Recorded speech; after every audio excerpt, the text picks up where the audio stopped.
Hello everyone. तो कैसे आप सभी। जैसा कि आपको पता है कि हमने लास्ट क्लास में पेशियोस पढ़ा था, तो उसको आज अपन कंटिन्यू करते हैं। हमने अफर्मेटिव के सारे पेशियोस एक एक करके हमने टेंस वाइज उनको पढ़ लिया है ताकि आपको इजी वे में आपको समझ में आ जाए। ठीक है, तो आज अपन पढ़ेंगे इंट्रोगेटिव सेंटेंस कि इंट्रोगेटिव सेंटेंस की पेशियोस कैसे बनती है। तो एकदम इजी है। जिस प्रकार मैंने आपको अफर्मेटिव सेंटेंस समझाया है उसी प्रकार आपको मैं क्या समझाने वाला हूँ, इंट्रोगेटिव सेंटेंस समझाने वाला हूँ। जिसने हमारे अफर्मेटिव सेंटेंस की क्लासों की जो क्लासेस नहीं देखे, वीडियो नहीं देखे, उसकी लिंक मैं डिस्क्रिप्शन बॉक्स में एक प्लेलिस्ट की लिंक डाल दूंगा। उसे देखकर आप ये जो पेशियोस है वो कंप्लीट सीख पाओगे। ठीक है, तो आज अपन पढ़ेंगे इंटरोगेटिव सेंटेंस। आपको पहले अफर्मेटिव आना जरूरी है। अगर आपको अफर्मेटिव नहीं आ रहा तो ये काफ़ी मुश्किल समझ में आएगा, लेकिन मैं मेरी पूरी कोशिश करूंगा कि आपको बिना अफर्मेटिव पढ़े भी ये समझ में आ जाए। ठीक है, इंटरोगेटिव सेंटेंस तो कैसे बनती है इसकी इंटरोगेटिव सेंटेंस की पेशियोस। पहले मैं आपको जो WH वर्ड के विदाउट जो हेल्पिंग वर्ब से जो वाक्य शुरू होते हैं उनकी पेशियोस बनाना मैं आपको अभी सिखाने वाला हूँ। तो कैसे बनती है, जैसे मैं एक सेंटेंस लिख देता हूँ, इज ही प्लेइंग क्रिकेट। तो आपने मेरे से टेंस पढ़ा होगा, मेरे से नहीं तो किसी और से पढ़ा होगा, तो आपको ये पता चल गया होगा। ये वाक्य देखता ही, ये सेंटेंस देखते ही आपको पता चल जाना चाहिए कि ये कौन से टेंस का वाक्य है। तो बताइए कौन से टेंस का वाक्य है। आप देखिए, गौर से देखिए इसको। यहाँ पे देखो इज आ रहा है और वर्ब की फर्स्ट फॉर्म प्लस ING आ रहा है। और मैंने आपको बहुत अच्छी तरीके से एक एक टेंस पढ़ाया है। एक दिन एक टेंस पढ़ाया, दूसरे दिन दूसरा पढ़ाया। इस प्रकार हमने 12 टेंसों की 12 क्लासेज रिकॉर्ड करके डाल दी है। उसकी लिंक भी हम डिस्क्रिप्शन बॉक्स में या हमारे चैनल के अंदर प्लेलिस्ट बनी है, उसके अंदर जाकर आप देख सकते हो। ठीक है, तो मैंने आपको बताया था कि अगर is am are plus main verb की फर्स्ट फॉर्म प्लस ING किसी भी टेंस में आपको दिखाई दे दे तो वो टेंस कौन सा होगा, प्रेजेंट कंटिन्यूअस टेंस होगा। ठीक है, तो इसकी पेशियोस कैसे बनती है उसकी भी मैंने आपको एक एक करके वीडियो बताई थी। एक एक टेंस की अलग अलग से बताई थी ताकि सभी को समझ में आ जाए। ठीक है, तो ये देखो इसकी पेशियोस कैसे बनती है। मैंने बताया था कि इसकी पेशियोस बनती है is am are plus main verb की फर्स्ट फॉर्म, ये जो ING है वो बी के अंदर ऐड हो जाएगा। बी वर्ब है ना, बीइंग प्लस मेन वर्ब की थर्ड फॉर्म। ओके, तो इसकी पेशियोस हमें बनानी है। तो हम क्या करते हैं पेशियोस बनाने के लिए, हम करते हैं जो इंट्रोगेटिव सेंटेंस होता है उसकी पेशियोस इंट्रोगेटिव में बनती है। आपको लिख लेना ये बात, एक नंबर रूल लगा के कि इंट्रोगेटिव सेंटेंसों की पेशियोस इंट्रोगेटिव में बनती है। ठीक है, एक तो ये बात आपको अपने जहन में बिठा लेने की इंट्रोगेटिव सेंटेंस की पेशियोस इंट्रोगेटिव बनती है। ठीक है, और फिर करते हैं अपन जैसा अफर्मेटिव में हमने पढ़ा था उसी प्रकार ये इंट्रोगेटिव का भी वही फंडा है जो अफर्मेटिव में था। क्या फंडा है कि देखो, जैसे ये क्रिकेट है, क्रिकेट ऑब्जेक्ट है, तो उसे पेशियोस का क्या बनाएंगे अपन, सब्जेक्ट बनाएंगे। यानी एक्टिव वॉइस का जो ऑब्जेक्ट है उसे पेशियोस का क्या बनाते हैं अपन, ऑब्जेक्ट बनाते हैं। तो आपको लिख लेना है पहले कि पहले हेल्पिंग वर्ब का प्रयोग पहले होगा, लेकिन अपन क्या करेंगे, जो AV का जो सब्जेक्ट है उसको ऑब्जेक्ट है उसको पेशियोस का सब्जेक्ट और सब्जेक्ट को ऑब्जेक्ट बना लेंगे। तो अपन देखो करते हैं, ये जो क्रिकेट है उसकी पेशियोस ऑब्जेक्ट क्रिकेट। ठीक है, तो मैंने फिर आपको बताया था कि अपने को पहले हेल्पिंग वर्ब लिखनी है तभी तो अपन इसका इंट्रोगेटिव बना पाएंगे ना।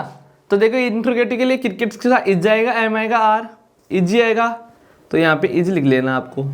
ठीक है, फिर हमें क्या ऐड करना है, बीइंग, फिर मेन वर्ब की थर्ड फॉर्म। तो थर्ड फॉर्म क्या है मेन वर्ब क्या है, प्ले की थर्ड फॉर्म प्लेड। ठीक है, फिर हमें मेन वर्ब की थर्ड फॉर्म के बाद में क्या लिखना है, बाई लिखना है। तो ये लिख लिया बाई।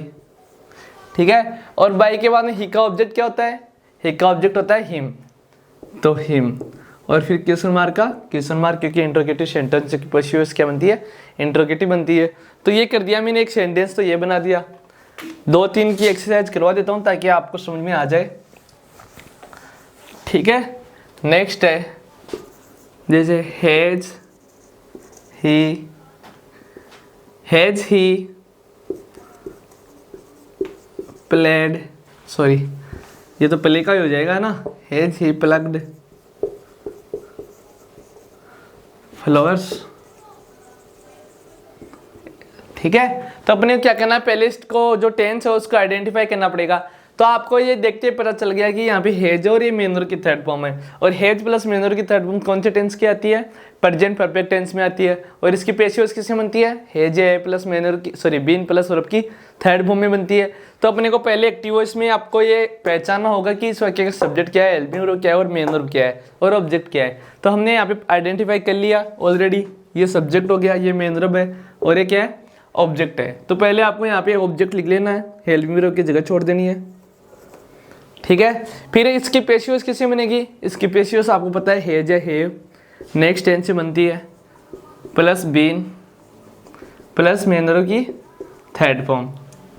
तो बताइए फ्लोर्स के साथ हेज आएगा, हेव, फ्लोर्स प्लूरल नाउन है तो प्लूरल नाउन के साथ क्या आएगा, हेव। तो यहाँ पे लिख दिया मैंने हेव, ठीक है।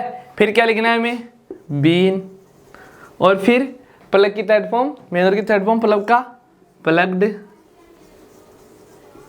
फिर मेन वर्ब की थर्ड फॉर्म के बाद में जैसा हमने अफर्मेटिव में किया था कि थर्ड फॉर्म के बाद में क्या लिखेंगे अपन, बाई, ठीक है। और बाई के बाद में ही का ऑब्जेक्ट क्या होता है, ही का ऑब्जेक्ट होता है हिम, और क्वेश्चन मार्क का क्वेश्चन मार्क। इस प्रकार आपको इसकी क्या कर लेनी है, पेशियोस बना लेनी है। इसी प्रकार मैं आपको एक दो सेंटेंस और बता देता हूँ ताकि आपको समझ में ज़्यादा आ जाए, ठीक है। आपको भी प्रैक्टिस करनी है, आपकी जो संजीव है, एक्सीलेंट है, जो भी आपके पास बुक है उसमें आप देखकर आप आसानी से प्रैक्टिस कर सकते हो ताकि आपको कोई गलत ना हो, क्योंकि practice makes a man perfect. आपने ये कोट्स जरूर सुना होगा कि जो प्रैक्टिस है वही आदमी क्या बनाती है, परफेक्ट आदमी बनाती है ना।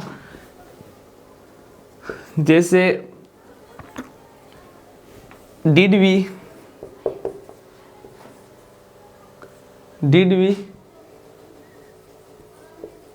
मीट यू यस्टरडे, ठीक है। तो इसकी पेशियोस कैसे बनेगी, पहले आपको इसमें टेंस आइडेंटिफाई करना पड़ेगा। तो यहाँ पे देखो ये मेन वर्ब की सॉरी ये हेल्पिंग वर्ब है डिड, और ये मेन वर्ब की फर्स्ट फॉर्म है। और ये ऐसा कौन से टेंस में आता है, ये ऐसा आता है सिर्फ पास्ट सिंपल टेंस में। तो इसकी पेशियोस कैसे बनती है, वाज या वर प्लस वर्ब की थर्ड फॉर्म में बनती है, आपको पता है अच्छे से। तो अपन क्या करेंगे, ये सब्जेक्ट हो गया, ये मेन वर्ब, ये हेल्पिंग वर्ब, और ये ऑब्जेक्ट, और ये अदर वर्ड। तो हमें पहले ऑब्जेक्ट को सब्जेक्ट बनाना पड़ेगा, तो यू का सब्जेक्ट यू होता है, ओके। फिर हमें लिखना है वाज या वर, तो यू के अकॉर्डिंग वाज आएगा या वर आएगा, वर आएगा, ठीक है। फिर हमें क्या लिखना है, वर्ब की थर्ड फॉर्म, तो मीट की थर्ड फॉर्म क्या होती है, मेट, ठीक है। फिर हमें क्या लिखना है, बाई, थर्ड फॉर्म के बाद हमेशा बाई लिखते हैं। और फिर बाद में वी का ऑब्जेक्ट क्या होता है, एस होता है, और यस्टरडे का यस्टरडे।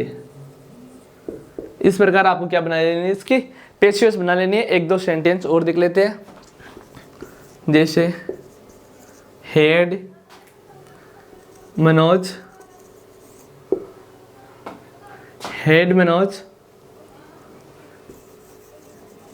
गिवन मी पेन, क्योंकि हेड के बाद में वर्ब की थर्ड फॉर्म आती है, गिवन मी अ पेन, और एक क्वेश्चन मार्क, ठीक है। तो इसकी पेशियोस कैसे बनेगी, इसकी पेशियोस देखो, पहले हमें इसमें आइडेंटिफाई करना पड़ेगा कि सब्जेक्ट क्या है, ऑब्जेक्ट क्या है, और मेन वर्ब क्या है, ठीक है। तो ये सब्जेक्ट हो गया, ये मेन वर्ब, ये ऑब्जेक्ट, और ये ऑब्जेक्ट, ये डबल ऑब्जेक्ट वाला है। तो आपको इसको किसी भी प्रकार से आप इसकी पेशियोस बना सकते हो, ठीक है। तो हमें पहले मी का ऑब्जेक्ट बनाना पड़ेगा, सब्जेक्ट बनाना पड़ेगा आई, ठीक है। फिर पेशियोस हेड की हेड में बनेगी, फिर हेड के बाद में बीन आएगा, फिर गिवन का थर्ड फॉर्म गिवन आएगा, और फिर पेन लिख देना आपको, फिर बाई, और फिर थर्ड फॉर्म बाई मनोज। तो इस प्रकार से क्या बन जाती है, पेशियोस बन जाती है। अगर आपने ये चीज़ें आपको समझ में आ गई है तो आप इसको उतार सकते हो, समझ सकते हो। नेक्स्ट है हमारा जो WH वर्ड वाले वाक्य है उसकी पेशियोस कैसे बनती है, ठीक है। तो वो भी मैं आपको अभी बता देता हूँ, WH वर्ड वाले सेंटेंस की पेशियोस कैसे बनती है। तो आपको लिख लेना है WH वर्ड, ठीक है। इसमें ज़्यादा जो झोल नहीं है, इसमें क्या है, इसमें आपको सिर्फ उसी वाक्य को ध्यान रखना है। अगर किसी भी वाक्य में अगर शुरू का वाक्य अगर WH वर्ड से स्टार्ट होती है, कोई भी वाक्य की शुरुआत अगर WH वर्ड से होती है तो वाक्य कौन से वाक्य कहलाते हैं, WH वर्ड वाले वाक्य कहलाते हैं। जैसे हु आर यू, ठीक है, ये सेंटेंस हो गया। तो इसकी पेशिव वॉइस कैसे बनती है, ठीक है, तो इसकी पेशिव वॉइस कैसे बनेगी, इसमें अगर आपको कहीं पे भी किसी भी सेंटेंस में अगर आपको हु दिखाई दे दे, WHO हु दिखाई दे दे, तो आप उसमें बिना झिझक के बाई हूँ में इसको कन्वर्ट कर दोगे पेशिव वॉइस बनाते समय, क्योंकि इसमें सब्जेक्ट होता नहीं है, तो इसलिए इसको किस में कन्वर्ट कर दोगे, बाई हूँ में कन्वर्ट कर दोगे, ठीक है। लेकिन अगर कोई सेंटेंस हु से स्टार्ट है लेकिन इसके अंदर एक नो नाम की वर्ब दी हुई है, ठीक है, तो आप इसको किस में चेंज कर दोगे, नो है, मेरी है, तो इसमें आप क्या कर दोगे, ये बाय हूँ है इसको पेशिव वॉइस बनाओगे तो टू हूँ में कन्वर्ट कर दोगे, ठीक है। बस ये इतनी सी चीज़ आपको ध्यान रखनी है। और जो बाकी के जो WH वर्ड है, जैसे वॉट है, हाउ है, और भी है, जैसे वेयर है, हुज है, उसकी पेशिव वॉइस वैसे बनेगी जैसे और किसी वाक्य की बनती आई है। और उसमें क्या करेंगे अपन, जो WH वर्ड आया है उसको सेम टू सेम उसी स्थान पर उतार देंगे, ठीक है। तो अपन अब बनाते हैं इस वाक्य की पेशिव वॉइस, हु आर यू। तो अपन क्या करेंगे, पहले हु को कन्वर्ट करेंगे बाई हूँ में, ठीक है। फिर अपन क्या करेंगे, फिर ये आर है, ये कौन से टेंस का वाक्य है, प्रेजेंट सिंपल टेंस का वाक्य है, क्योंकि आर के बाद में वर्ब की फर्स्ट फॉर्म प्लस आईएनजी नहीं है, तो प्रेजेंट सिंपल टेंस का वाक्य है, ठीक है। तो यहाँ पे इज लिख देंगे, फिर ऑब्जेक्ट को सब्जेक्ट बनाएंगे तो यू इतना बनेगा, या बीन भी लिख देना। तो ये हो गया इसकी पेशिव वॉइस हो गई, ठीक है। इसी प्रकार मैं आपको कुछ और वाक्य बता देता हूँ, जैसे नेक्स्ट सेंटेंस देखिए, why are you playing cricket, ठीक है। नेक्स्ट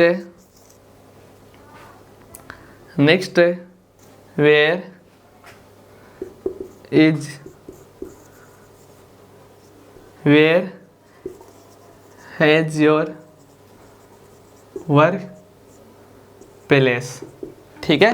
तो इसकी इंग्लिश के पेशिव वॉइस कैसे बनेगी, आपको पहले WH वर्ड दिया हुआ उसको वैसा का वैसा उतार लेंगे, WH वर्ड का वाई उतर जाएगा, ठीक है। फिर आप क्या करोगे, देखो ये जो क्रिकेट है उसको पेशिव वॉइस से क्या बनाएंगे, सब्जेक्ट बनाएंगे, और फिर क्रिकेट के साथ क्या आएगा, यहाँ पे इज जाएगा, फिर बीइंग, फिर प्ले का थर्ड फॉर्म प्लेड, और फिर बाई और यू का यू। यानी मैंने क्या किया है, पहले जो WH वर्ड था उसको वैसा का वैसा उतारा है, फिर मैंने टेंस आइडेंटिफाई किया, तो कौन से टेंस का वाक्य आया, प्रेजेंट कंटिन्यूस टेंस का वाक्य आया। तो मैंने क्या किया, इसकी कंटिन्यूस से पेशिव वॉइस बना दी, और क्या किया, क्रिकेट ऑब्जेक्ट है तो उसको सब्जेक्ट बना दिया, फिर बीइंग लगा दिया क्योंकि आईएनजी फॉर्म था तो इसको बी में ऐड कर दिया, फिर प्ले का थर्ड फॉर्म उतार दिया प्लेड, फिर बाई थर्ड फॉर्म क्या था, फिर यू। इसी प्रकार इसको बनाएंगे अपन, पहले WH वर्ड का WH वर्ड उतार देंगे, ठीक है। फिर क्या उतारेंगे, फिर देखिए ये हेज है, तो ये कौन से टेंस का वाक्य है, यहाँ पे आपको लिख लेना है do, where do your work place, sorry यहाँ पे हेज लिख लेना, ठीक है। तो यहाँ पे हेज लिख देना आपको, योर वर्क प्लेस का योर वर्क प्लेस, और फिर बीन लिख देना, और इस प्रकार इसकी क्या बना देनी है, पेशिव वॉइस बना देनी है। आशा करते हैं आपको ये सभी चीज़ें समझ में आ गई होगी। अगर कहीं पे भी आपको इसमें दिक्कत लगी हो, डाउट आया हो, तो आप कमेंट बॉक्स में कमेंट कर दीजिए, ताकि हम इसमें इम्प्लीमेंट करके आपको जल्द से जल्द कुछ नया बताने की कोशिश करें, ठीक है। WH वर्ड वाला वाक्य में कुछ नहीं है, जैसा वो वाक्य थे विदाउट WH वर्ड वाले, वैसा ही इंट्रोगेटिव वाक्य के ये वाक्य है, ठीक है। इसमें WH वर्ड दिया हुआ होता है, उसमें वो चीज़ दी हुई नहीं होती है ना, तो वो क्या करते हैं अपन, जो WH वर्ड है उसको वैसा का वैसा क्या कर लेंगे अपन, पेशिव वॉइस के वाक्य में उतार लेंगे, सिवाय हु को बाई हूँ में और टू हूँ में कन्वर्ट करते हैं, जैसा अपने पास सर्कमस्टेंसेस आती है उसी प्रकार अपन हु को चेंज कर लेते हैं, और बाकी का पेशिव वॉइस वैसे बनेगा जैसा विदाउट WH वर्ड वाले वाक्य की बनती है, ठीक है। हेल्पिंग वर्ब को हेल्पिंग वर्ब की जगह पे रखेंगे, फिर ऑब्जेक्ट को सब्जेक्ट बनाएंगे, फिर मेन वर्ब की थर्ड फॉर्म लिखेंगे, फिर थर्ड फॉर्म के अंदर बाई, फिर ऑब्जेक्ट, फिर अदर वर्ड, ठीक है। तो ये चीज़ें आपको समझ में आ गई होगी। नेक्स्ट पढ़ेंगे अपन अगली क्लास में इम्पेरेटिव सेंटेंस की पेशिव वॉइस कैसे बनती है। तो इस क्लास को ज़्यादा से ज़्यादा शेयर करने की कोशिश करना। अगर कहीं पे भी आपको ये लगा हो कि सर ने गलत पढ़ाया है या डाउट रहा हो आपको, तो आप बेझिझक हमें बता देना, ठीक है। क्योंकि गलतियाँ सभी से होती है, कुछ भी है, अगर मेरे को नहीं आ रहा तो आप बताओगे तो मैं उसमें पढ़ूंगा, रिसर्च करूंगा और फिर आपको पढ़ाने की कोशिश करूंगा, ठीक है। और नेक्स्ट क्लास में आपको एक ऐसी क्लास भी देने वाला हूँ कि आप 10th क्लास में या फिर 12th क्लास में 95, 96, 97% कैसे अचीव करते हो, क्योंकि अभी की आपके पास बहुत ज़्यादा वक्त है, ठीक है। वक्त की आप कदर करोगे तो वक्त आपकी कदर करेगा, अदरवाइज ये भी आपकी कदर नहीं करेगा। और ये आप जो भी टारगेट आप ले रहे हो वो आपके फुलफिल करने हैं, तो अभी से आपको लगना ही होगा। कहीं पे भी करो, चाहे आप कोई ट्यूशन को ज्वाइन कर लो या फिर कहीं पे भी आप कुछ भी ज्वाइन कर लो, ठीक है। या अपने जो बड़े भाई बहन है उससे एडवाइस लो, एडवाइस से भी आदमी उस रास्ते पे पहुंच जाता है जहाँ पे वो जाना चाहता है, ठीक है। एक तो व्यक्ति खुद अपना जो स्ट्रगल वगैरह फेस करके जाता है, एक किसी के बताए हुए रास्ते पर जाता है तो ज़्यादा दिक्कत नहीं आती, ठीक है। क्योंकि एक समझदार आदमी वही होता है जो दूसरों की गलती से सीखे, ना कि खुद गलती करके सीखे, ठीक है। तो आपको वैसे बनना है कि अपन कोई दूसरे की गलती से सीख ले और अपना जो डेस्टिनेशन है वो अचीव कर ले। तो धन्यवाद, वीडियो को लाइक करना, शेयर करना, चैनल को सब्सक्राइब करना। मिलते हैं आपको अगली क्लास में इसी उत्साह और उमंग के साथ। तब तक के लिए जुड़े रहे हमारे साथ। धन्यवाद।